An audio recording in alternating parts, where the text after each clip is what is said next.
Здраво на сите. Благодарам на Скопје 1, One Media за барањето да направиме едно вакво онлайн интервју, каде што ми падна честа да ги прочитам и прашањата. Па да започнеме. Прво, македонски концепт, членството во НАТО и почеток на преговори со ЕУ го карактеризира како остварување на сонот на ВМРО. Тоа ли е сонот на ВМРО, ДПМН, ако се знае дека видни лица на оваа партија јавно се против на овие членства? Прво, мора да направите разлика помеѓу ВМРО и ВМРО ДПМН. Идеалот на ВМРО, каузата на ВМРО е македонска држава, конституирање и постојање, тоа што денес го имаме, на македонска држава и интегрирана во просперитетниот западен свет. ВМРО ДПМН е политичка партија која постои денес на политичката сцена и се повикува на идеалите или се повикува или го користи името ВМРО. Го користат и други партии името ВМРО. Не е само ВМРО ДПМН. Меѓутоа, кога поставувате прашања, мора да бидете повнимателни во јасно дистанцирање на ВМРО од политичките партии, бидејќи ВМРО е организација. Сите сме ние во Македонија ВМРО. Сите македонци, без разлика на нашата етничка, религиозна или политичка припадност. Сонот на ВМРО ДПМН не би го коментирал многу, освен да кажам дека тоа е на некој начин сон како на секој болен човек. Прво што сака е да оздрави. За жал, во ВМРО ДПМН здравието го гледаат само преку власта.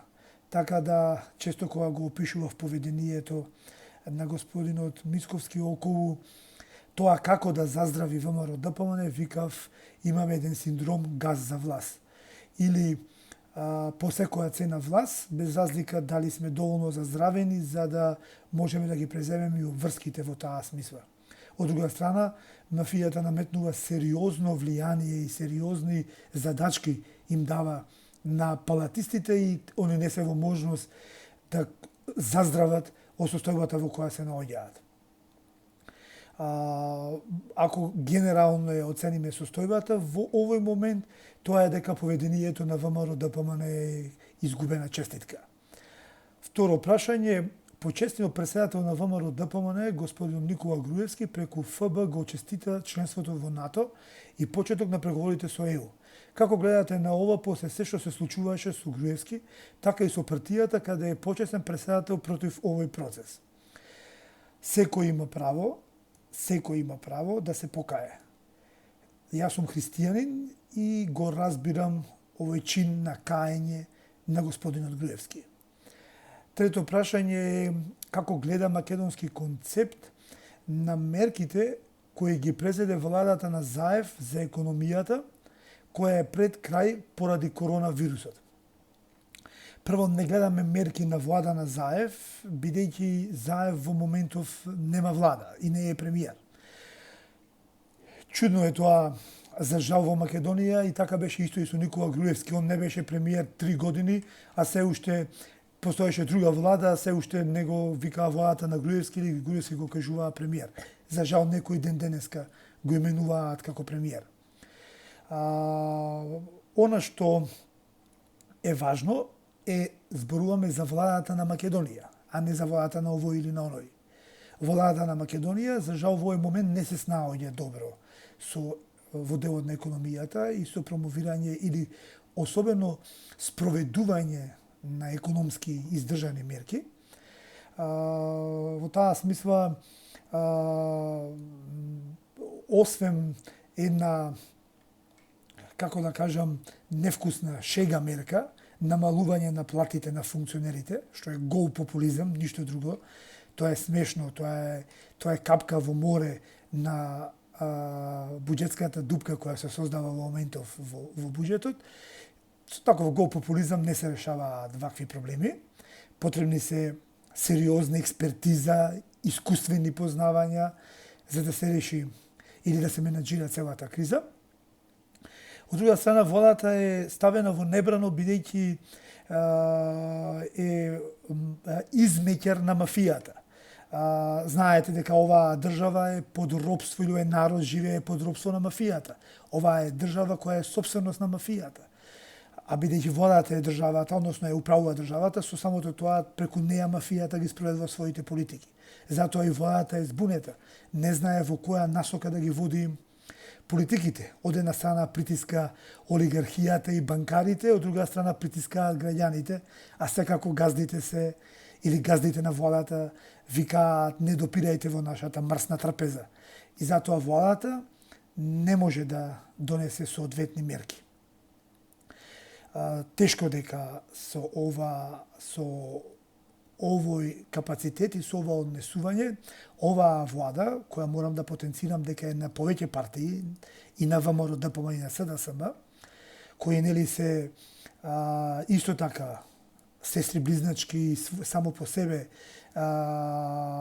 управувани од ИС мафијашки центар, за жал нема да донесе брз излез од економската криза.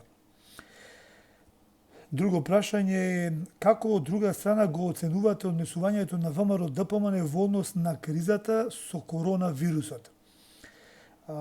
Срамно, ниско е за воопшто да го коментирам. Што нуди, следно прашање, што нуди македонски концепт за решавање на оваа криза?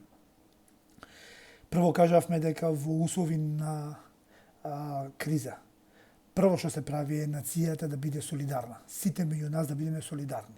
Во таа насока, прво што направивме е средствата кои ги планиравме за овој месец да ги искористиме за промоција на граѓанските независни кандидати за пратеници, да ги пренамениме за хуманитарни цели и направивме две акции, две активности. Едната беше за набавка и распределување на заштитни маски, на раквици, дезинфекциони средства, другата е прехранбени продукти кои се дадоа на најранливите категории на граѓани или на државните институции кои се најизложени во битката со коронавирусот. И веќе започнавме со конкретно конструктивен пристап кон владата и кон сите, за разлика од политичките партии, кои влегува во некоја лицитација на мерки. Ние повикавме да се престане со таа лицитација на мерки и да се започне со синхронизација на кризни мерки.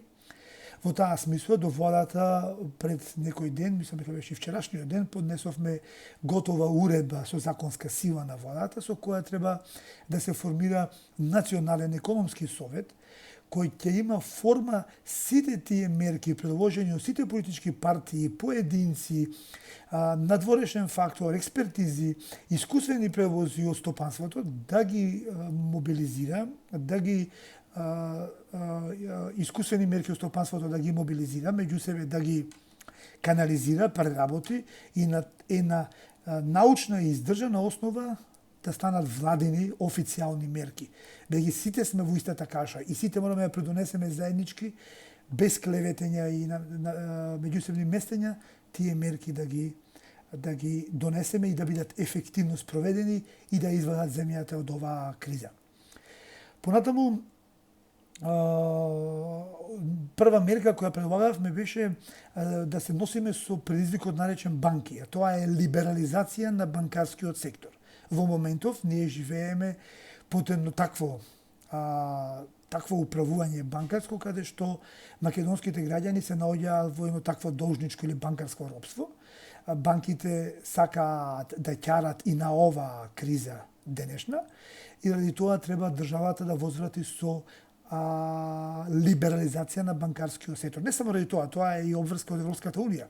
Самиот процес на интеграција на Македонија во Европската унија мора да доведе до либерализација на банкарскиот сектор, но колку побрзо тоа ќе го направиме, тоа ќе биде подобро за нас, сите кои живееме во Македонија, а не само за Европската унија или за интеграцијата во ЕУ.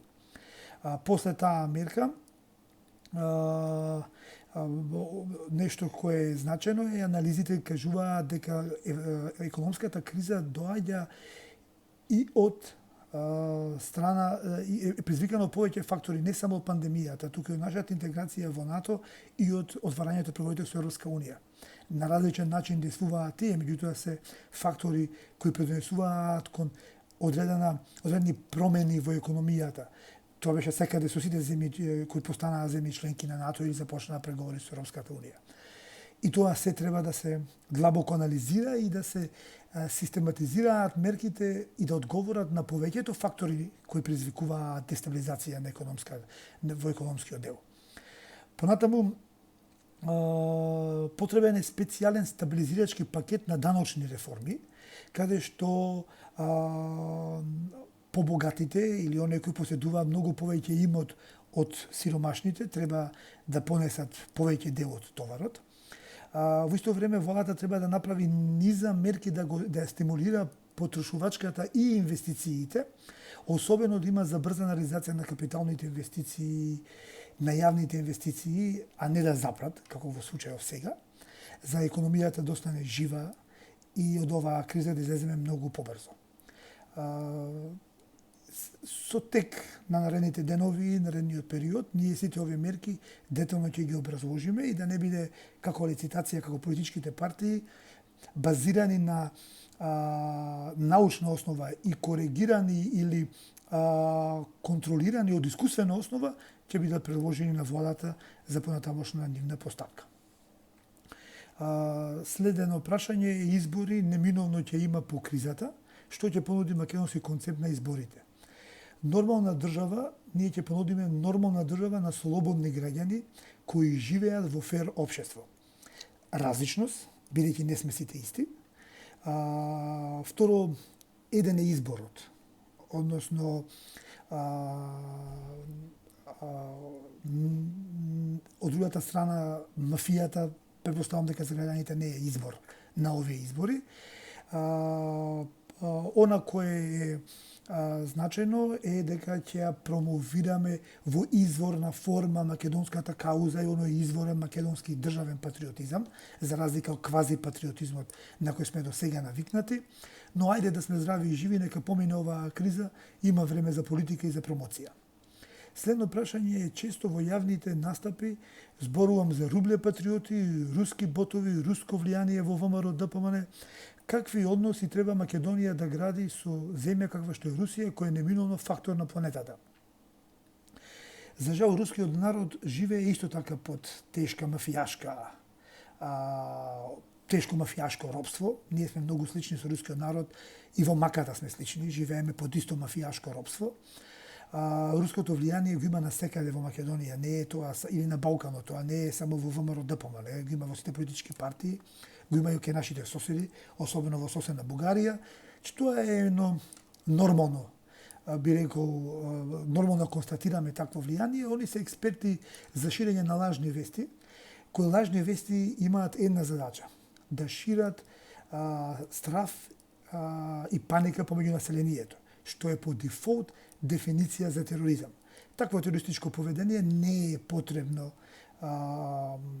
на Балканот, бидејќи сите треба да действуваме во насока на стабилизација и смирување на тензиите на Балканот, а не разгорување на нови балкански жаришта.